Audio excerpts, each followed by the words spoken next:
guest speaker for today, Drax Sol from Famous Fox Federation, one of the leading ecosystems in the Solana space right now, which brings several of really nice utilities in the space, game-changing utilities. So yeah, would like to welcome to our space today, Drax, GM, Yeah, GM. GM. Yeah, thanks for having us. I appreciate it. And yeah, thanks for the kind intro. I will apologize. I'm not sure, the whole scope of the audience here, but yeah, like you had mentioned, we're uh like the trusted builder brand, if you will, for the Solana NFT ecosystem. So we've got a ton of utilities and have been building a lot, in the current market. And so it's really quite fun to be a part of if I'm honest with you guys. Yeah, I'm really excited today to discuss to our listeners about your project, Famous Fox Federation. Actually, guys, if you have not seen yet, we have featured them in our YouTube podcast before, but I believe there are a lot more things right now that they launch right after that podcast. So we'll be learning more about them. And then, of course, as the title speaks for itself, we will also discuss their insights with the current market and the NFT strategies they may share based on their own experiences. And yeah, as we know, they are one of the successful projects right now in the space. So there are no other better guys to ask about that, but with this blue chip project founders. So yeah, to start off, yeah, can you quickly introduce yourself and tell us Sure. exactly what is it that you are doing for Famous Fox Federation? Yeah, I'd love to. So, like you had mentioned, name's Drax TS, one of the co-founders for the Famous Fox Federation. I've been with the project since day one. So we launched, we actually minted October 1st. I think we started our marketing campaign early September of 2021. So coming up on, I don't even know how many months that is, 16-ish months, something like that. Uh, Background in engineering and business, have been in the electric industry for 10 years, and then kind of have always been fascinated with crypto as a whole. Got in January of 2017, did not hold because I was brand new to the space and my risk tolerance was nowhere near what it is now. um, and just have honestly knew about CryptoPunks when they came out in 2017. Thought it was dumb to, to spend $50 on a picture back then. And then with kind of a resurgence in like early 2021, just became a lot more interested in the NFT space as a whole, kind of, more so around like why they exist, what the potentials are with them, and what really the future looks like for NFTs. And so had joined forces with a few friends to create Foxes. Minted out, wanted to be different, hence the reason why we went with Foxes and not like a monkey or something at that time, Yeah. which was the popular animal of choice, if you will. And we really just wanted to spin, like change the game to add in a token like every other project was kind of creating, but to figure out a deeper way to connect it to actual utility in the space.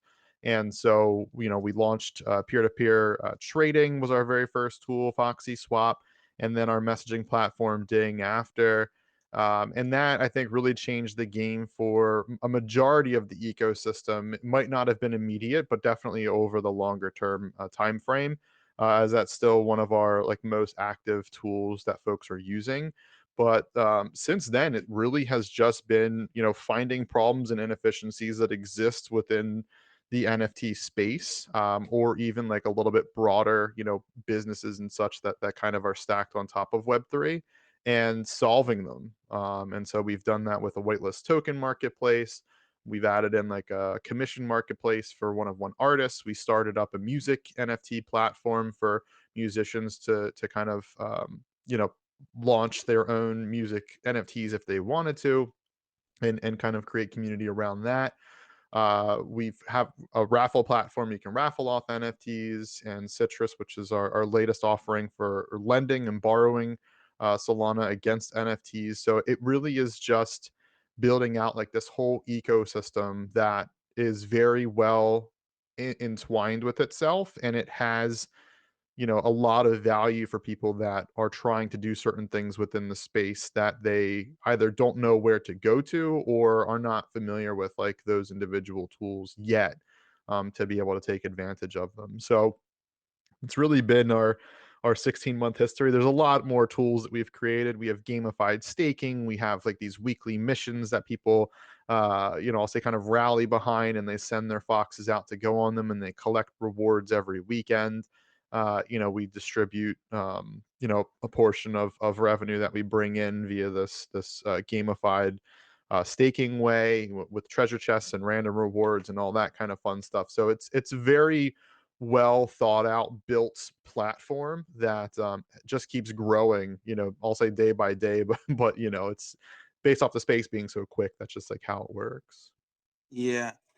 So thanks for that. So you were mentioning, right? You came from the electrical industry. So how did you actually get started into this whole Web3 space? And then, especially NFTs, right? It'd be great for us to hear a little bit about your journey in the space. Yeah, yeah. So like I had mentioned, like I got into crypto kind of early, like well, not early, like 2017, but before the bull market had actually happened. My first Bitcoin that I had bought was $865. And obviously wasn't of like the holding mindset, but was just fascinated with the tech and really thought there was something more to it. The bank actually that I went to like wire transfer money out, the manager was like, "You're crazy for doing this." And I'm like, "You have no idea, how game changing this technology is."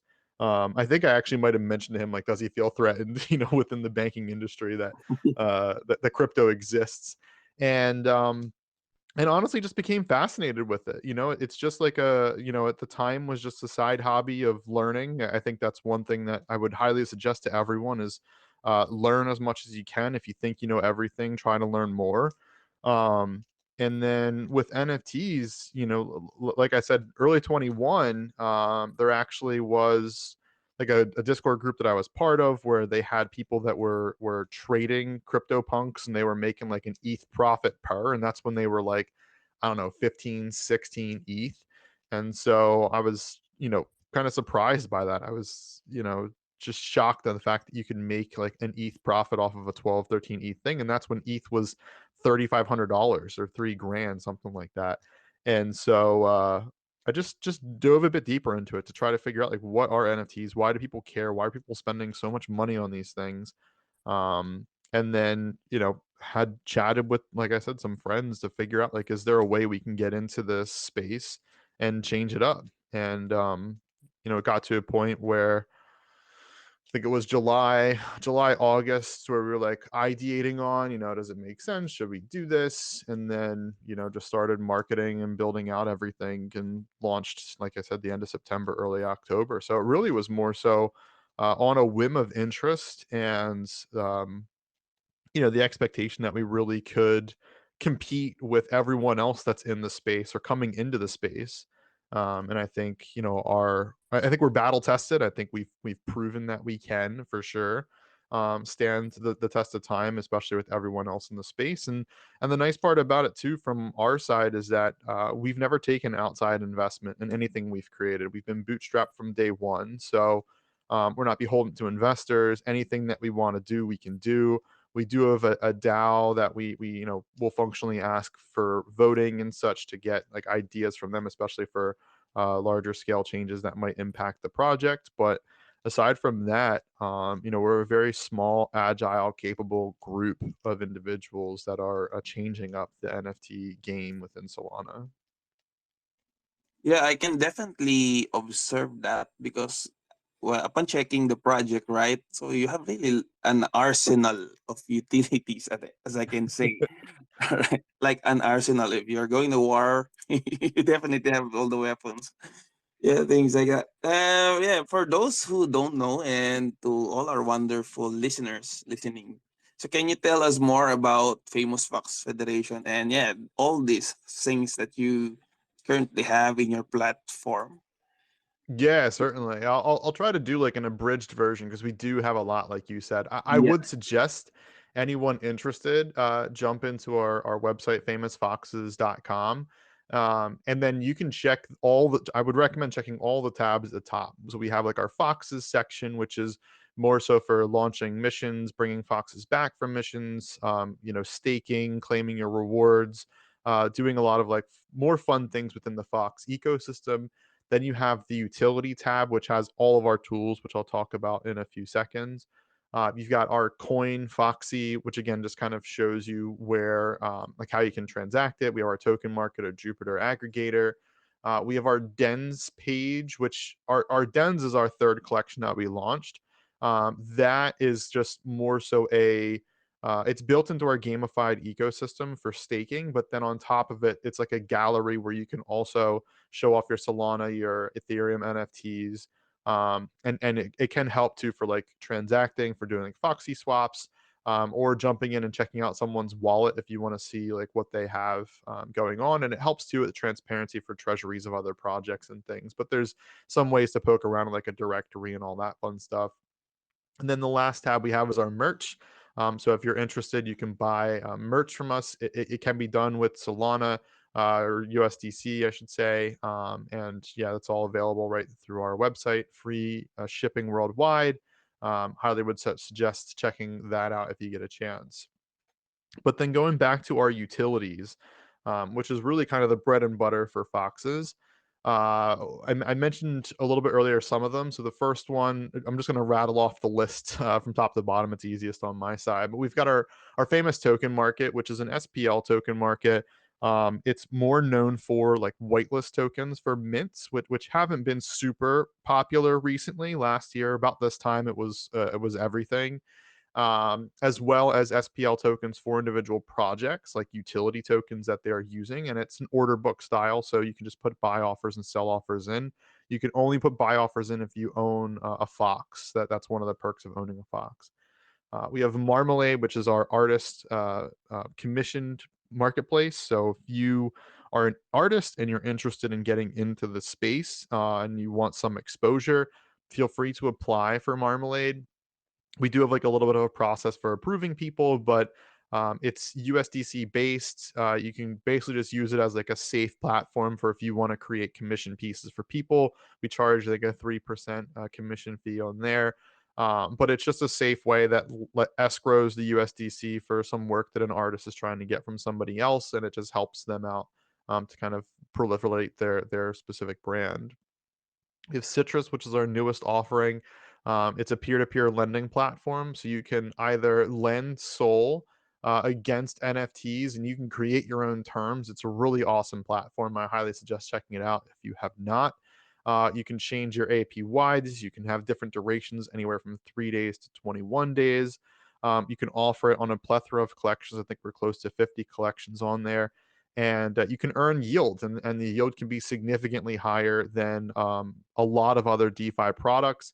There is obvious risk exposure that happens with NFTs, so you have to have a strategy for it, but definitely a very interesting offering. And then on the borrower side, if you own NFTs that are in that platform and you want to borrow Sol against them, you can certainly do that. You can list your own NFTs for certain terms. You can accept the terms that someone else has already created. Again, a very awesome platform, and that's for lending. We have a raffle tool where you can raffle off NFTs, or you can buy tickets into raffles. You might see it all across Twitter, as a lot of people do tweet out about our raffle platform. But people create their own terms. If they want to sell, if they want to raffle off a DeGod, and try to make 600, 700 Sol when the floor price is 500, they can create it for 1,000 tickets at 0.5, 0.6, 0.7 Sol, and people can just go buy up as many tickets as they want to possibly win that DeGod. So again, pretty awesome offering. Definitely more on the degenerate side, and there's just a lot of people that are involved in it. So raffles are really quite fun. We've got Yeah. a coin flip application, double or nothing coin flip, auctions to be able to create your own auctions for SPL tokens, or peer-to-peer swapping. Foxy Swap lets you swap NFTs with another person. You could do up to 6 NFTs in a single transaction, so like a 1 for 5, 2 for 4 kind of deal. You can add Sol on either side as well. We have Ding, which is our NFT messaging platform. You can send an actual NFT to another wallet that has a personalized message on it. So if they have an NFT you want to try to get. It's not listed, or maybe it's listed for a ridiculous price. You could send them a ding message if you don't know who they are. You can mint your own NFTs using Foxy Mint at a small cost, and you can do additions. You can airdrop additions. That's really quite fun. You can bulk send NFTs with Foxy Sends from one wallet to another, or from multiple NFTs to multiple wallets. Foxy Sweep is an aggregate floor sweeper for across. I don't even know how many platforms we have that across, but quite a few platforms where you can sweep a collection. You've got Foxy Lists to bulk list and delist NFTs, Foxy Bid to bid on multiple NFTs within a specific marketplace, Foxy Share, which is a token distributor. So if you have a list of addresses you want to send a bunch of money to, or if it's like your payroll, you could just put a list in there with the amount of Sol or USDC or whatever token to send, and you can send it out in one shot. Foxy Save lets you save your NFTs into like a folder locally on your computer. We have 5 different tools that are up on Aptos. So we have a button in there for you to jump over. So it's part of the tools that I'm mentioning here, but you can access them and use them on Aptos. Then we've got Revoker for revoking account permissions. And then TMI, which I would recommend folks that are in the Solana NFT space to check out. It allows you to close old open accounts so you can possibly get back like 0.002 Sol per account. And that's for any NFT that's ever been in that wallet. It creates like an account for it automatically. It doesn't cost much, but it can add up over time. And then the last tool worth mentioning is Snapshot. So it allows anyone to go in. You have to hold a Fox in order to do it, but anyone to go in and snapshot a mint list and then ultimately turn that into a holders list for any collection that they want to. And it can even be broken down by a specific attribute. So if you wanted to snapshot, all the cope foxes that exist and airdrop them something, you can grab, the cope hats and the cope bodies separately, and then you can just get a whole list and figure out whatever you want to do from like a Foxy Send kind of option, or Foxy Share, I should say, kind of option to distribute tokens to them. So a ton of different tools, a lot of fun things for people to play around with. The other piece that I didn't mention was Boombox. We don't have a direct item like on our utility page to it, but that is a music NFT marketplace that we've helped build. And in there, anyone can create their own profile. They can mint their own music NFTs. You can have audio visuals as well, and you can set them up for mints. You can sell one of one editions. You can, or one of one's master copies. You could sell editions. There's a ton of different offerings in there as well. So I'd highly recommend checking that out. That's Boombox, boombox.market to get to that page as well. So a ton of different things that we offer. Yeah, that's really awesome, right? I also saw in one of your tweets, right? There's like this something caught my eye. It's like a metaverse version of the foxes. Oh, yeah.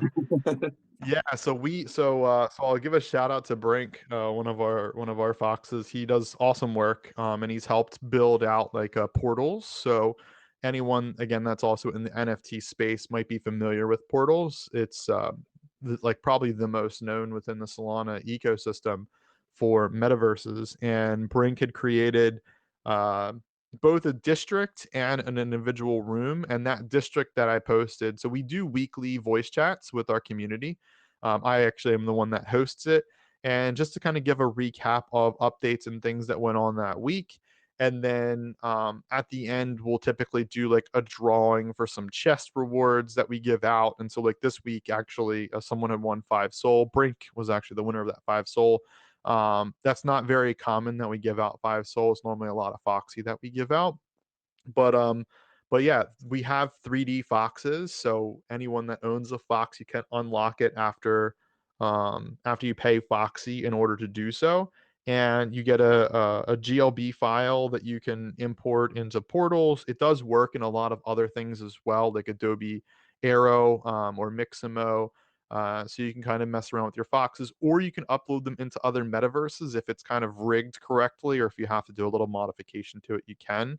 But yeah, in our portals, that screenshot just shows you some other foxes and folks that are messing around within our district during one of our voice chats that we do weekly. So it's super awesome. We've got a lot of these tools kind of built in it as like I don't call them Easter eggs, but like within like this little town, and it's just a lot of fun to kind of have a space for foxes to be able to go to every week and mess around with and chill and stuff in like a metaverse setting. It's pretty fun.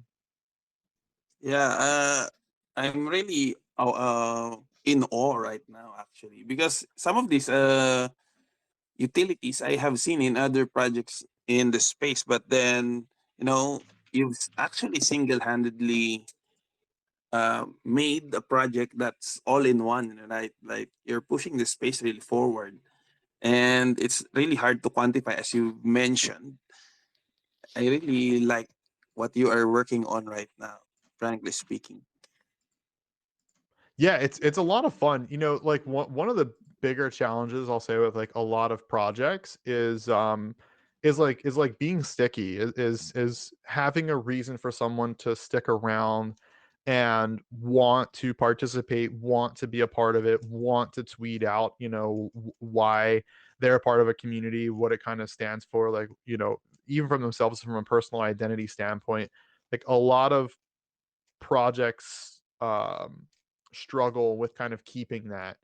And I think that's the one thing that we've done quite well is because we offer so much that you might be a musician and like the only thing you care about from Foxes is the fact that like we've created Boombox and like maybe you're able to make a living off of Boombox, but you will advocate, for Foxes and Boombox like just because like that's helped you personally. And us having this multifaceted approach with utilities, like I know, a lot of our tools has changed people's lives. Even our collection as a whole has changed people's lives because, at the end of it, and people like give us shit all the time for like our floor price being kind of like a stable coin or stuff like that. Like it doesn't pump that often or what have you. In a 16-month time frame, our floor price in our collection has gone up 50x. And then from a Solana side, of course, Solana's price action hasn't been the best at the same time. But on top of that, like we have another collection that was airdropped to holders. So they got that for free. That's another, right now I'm around 15 Sol or so. And then our dens were minted using our Foxy token. You couldn't buy them with Sol. Even if you got like a den, for minting it with Foxy when those came out, and at our absolute peak, I mean, you're probably talking like 130, 140x within, a 16-month time frame in the space. Some people might be jaded and be like, oh yeah, like that's not that crazy, but in the global economic side of things, Yeah, it's fucking nuts. I mean, yeah, yeah, 140x in a 16-month time frame doesn't exist for many companies. yeah. I um agree with that. and that's just like a little part of it, right? There's so many different ways you can go down of how we've impacted lives, for the better, that I think just really helps like a brand with stickiness and being relevant as long as we have, because the space is very competitive. Yeah, actually, I was about to ask about that, but I think you already answered my question. Like, I think this is what sets you apart within the Web3 space. Yeah, because they are always mentioning, right, provide value, etc. But here, this is a prime example of providing value and adoption first, and then you also reward your holders. So as you mentioned, they got this Foxy token, which is also coming from one of the utilities of your project. And then right now they can mint an NFT using those tokens as well. So it's really not. Yeah, well, yeah, I was gonna say like I could probably break it down a little better. So within our actual like Foxes, the missions that I was telling you about. So there's two ways that Foxes themselves can get some kind of reward, and I'm gonna use air quotes there. The first way is we have like our Gen 1 staking. So it's just on our website under Foxes. There's staking in there. And so if you stake your Fox, you can earn Foxy. For our first collection, Famous Foxes, you earn 100 Foxy per day.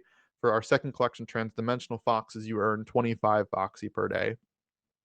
What we did was then we added in this gamified missions, and the missions are based off of traits. So the fox that are in here as an example, like I see Gwei on my screen. So she's got a blue bucket hat, she's got thug glasses, and she's wearing a camo shirt or jacket. Those different traits can count towards different missions, and so if she's eligible for a mission, she sends her fox out on a 6-day mission. That fox will then bring back treasure chests. And in those chests, we have a page, it's famousfoxes.com/redeem. You do have to connect a wallet to it. So I always advocate for people to use burners first. But we have prizes from Foxy to interior rooms on our dens to Solana, anything from a half to 5 soul in a single chest, to any of our NFTs, a famous fox, a transdimensional fox, or a den. You have a chance at winning a more expensive, the rare chests from a chest. You can Well, win our merch. You can win shirts, cups, hoodies. You can get these other partner items that we have with NFT graphics and slabs. And then we have like other ecosystem prizes as well that some of them go for 25, 30, up to 50 Solana, that you have the chance at possibly winning out of any treasure chest you open. And so, we have, I want to say it's probably close to 6,000 foxes a week that go out on these missions, and so we're basically giving out, soul NFTs, other prizes and shit every week, that people are going out and doing these things. just So by it's more, doing these missions, right? Yeah. yeah, yeah. Yeah, that's really something like you are just engaging, then you're earning something. Yeah. Exactly, 100%, and it's active. It's not like a passive, Yeah. reward system. And we've even had we actually changed it recently. This past week, we modified it to allow us more scalability to it, because foxes, when they go on these missions, they earn fame, which is our experience. They get higher levels. They can unlock like different art attributes for them to like upgrade into and pay Foxy for. We want to add more rewards for folks that are doing those things. And so we added in scalability. So now a tier 1 fox gets another treasure chest, a tier 2 fox gets another treasure chest on top of that. So people that are like active in participating in our gamified ecosystem now is getting rewarded even more for participating. Yeah, that's really nice to hear. Actually, I started my career in Web3 in play to earn. So right now it's not working anymore, right? So right now I'm seeing these engage to earn schemes. So this is really one of the great examples of this engage to earn, and a prime example of utility for your holders as well, and rewarding them just by merely having these foxes in their wallets. Yeah, exactly. And participating and like being part of the culture, and having that stickiness. So like every Yeah. week, Sunday, 11 o'clock in the morning, my time, EST, is when foxes go out on missions or raids. If you send them out around 11, then that means on the next Saturday, at 11 o'clock in the morning, your foxes will come back. You claim them, you get your chests, you go open them, and then you just see this flood of Twitter messages, because we have it hooked up to our notification bot, of the prizes that people are getting, and just seeing, people winning foxes, people winning 5 soul, and all these other soul prizes and stuff. It's like really fun to watch and be a part of, on top of what we've built for foxes. Yeah. And also as a community member, I really wanted to have that experience. For example, on a weekly basis, you're updating me on the metaverse through the portals. Yep. Yeah, that's really something that's really cool, and something that I would not see in any other projects out there. The Yeah, and usual. we do that too to get feedback. Like I think that's one of the biggest, in my opinion, one of the biggest like reasons that I think Web3 will be like longer term successful, is having that direct, intimate connection within a project or community or company, if you will. I think just helps give a better understanding of if what you're doing is right, and how much do people actually give a shit. And if they do, and they tell you all the time, like, you know tweak this, fix that, like UI kind of sucks, like that means that people are legitimately using it and they're not the only person that's going to have that problem.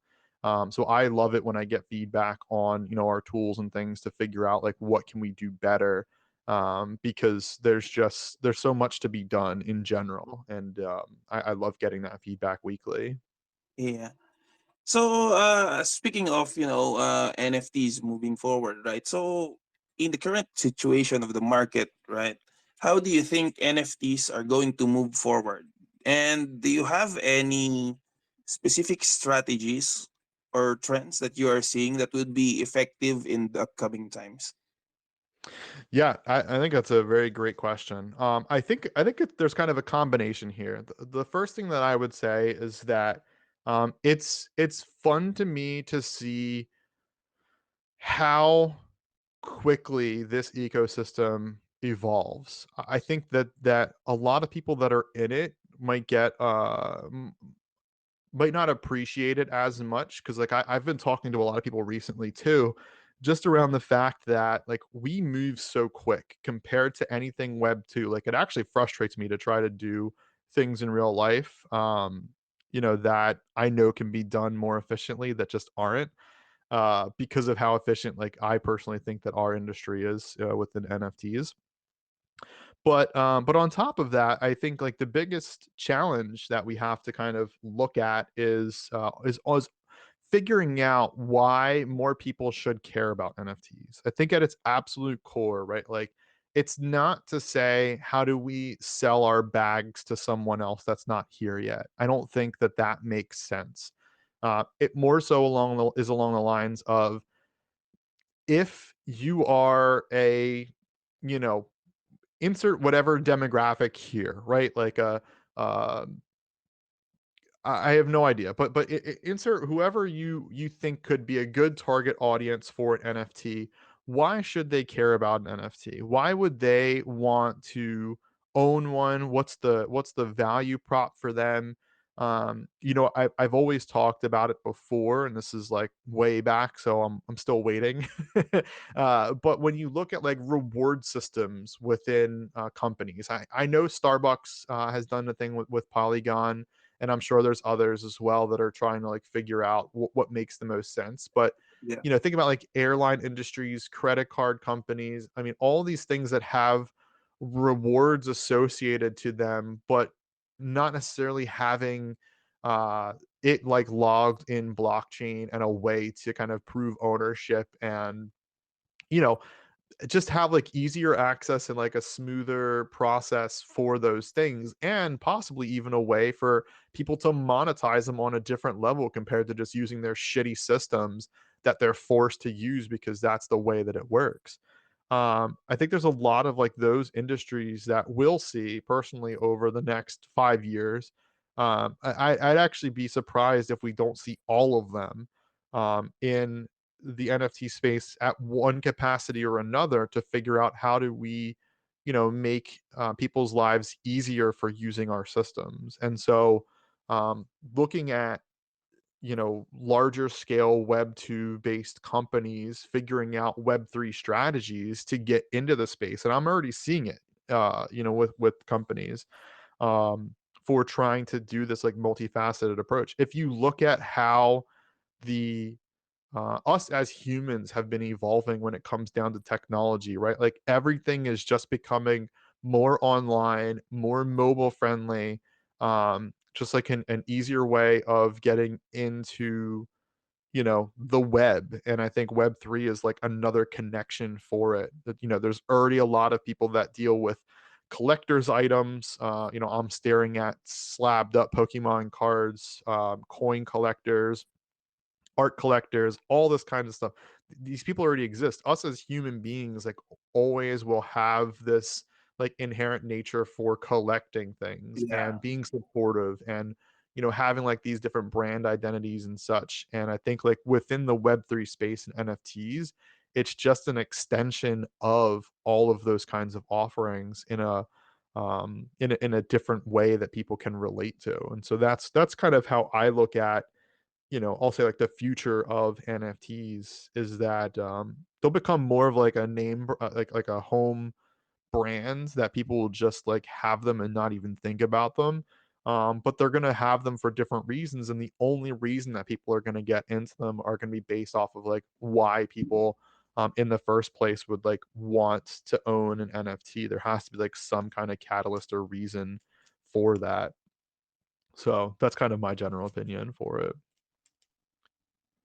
Okay, so thank you for that insight. So it's really uh something that interests me as well. Like, I see that actually right now as well, like brands from Web 2 coming into Web 3, trying in to do loyalty programs through NFTs and rewards through NFTs. So yeah, I really agree with you in that we will be seeing more utilization of the blockchain itself as a technology and NFTs as well.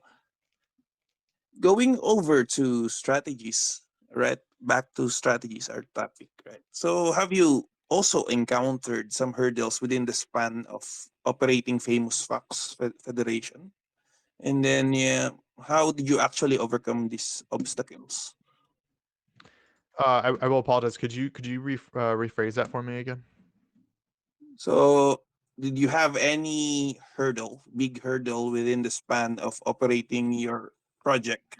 And how did you actually overcome this Yeah. obstacle So along the way? yeah, there've been many obstacles. I would say like early on, I think one of the biggest obstacles for us for the very beginning is and this could be true for a lot of collections at one point or another in their existence.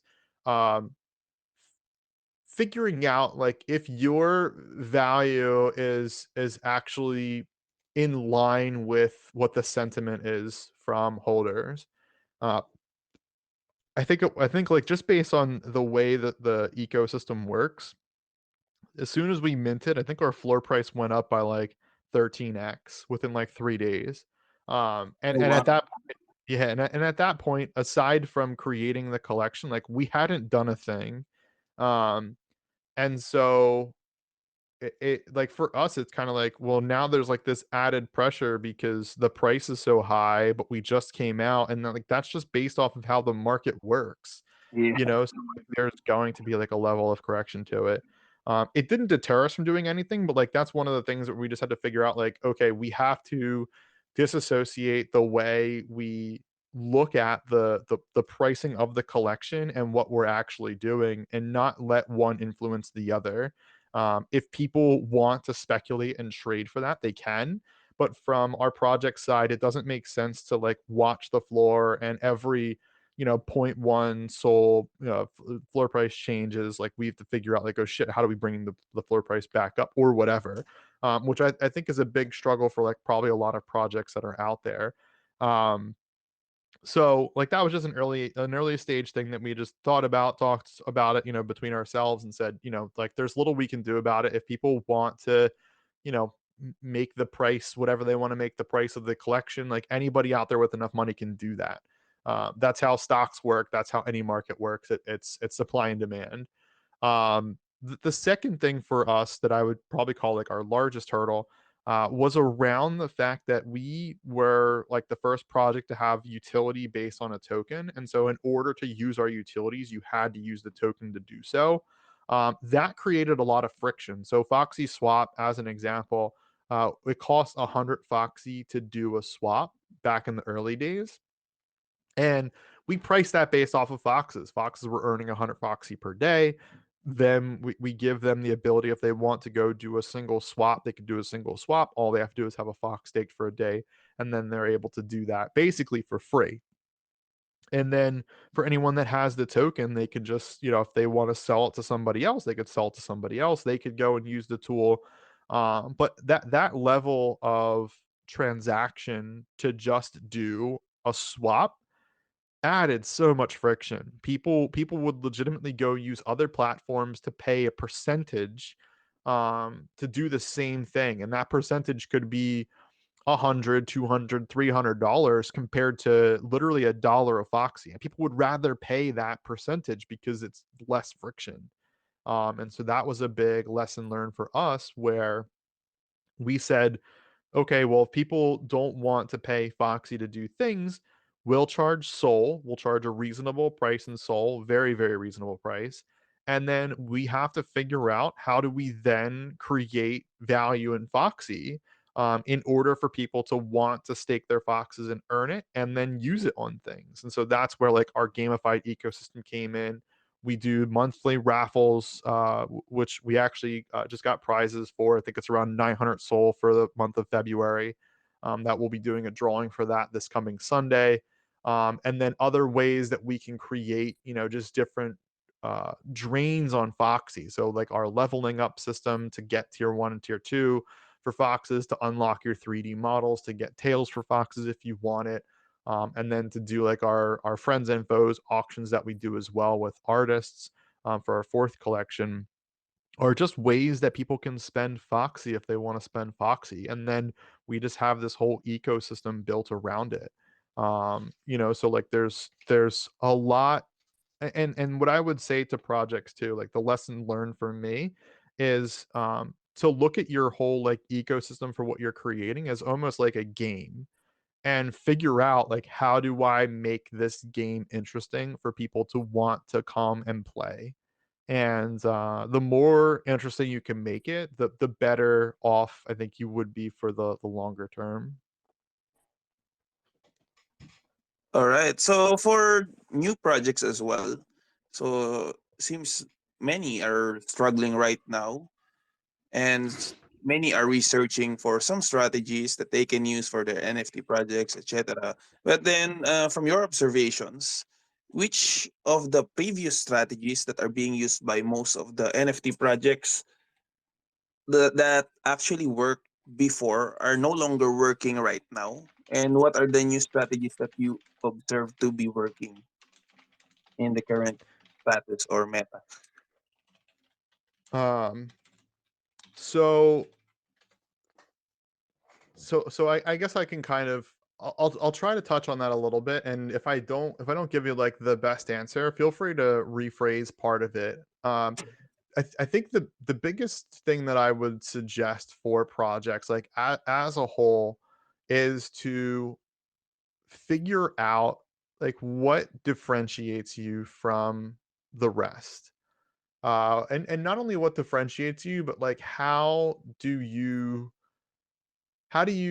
try to push your vision that you have for your project forward? I think a lot of projects get caught up in trying to copy whatever has been successful in the past, Yeah, and and depending on like their skill set for doing that, um either the competitors that they're trying to replicate catch on and realize like, hey, there has been a gap in whatever we've created and the complacency that we've gotten over the time.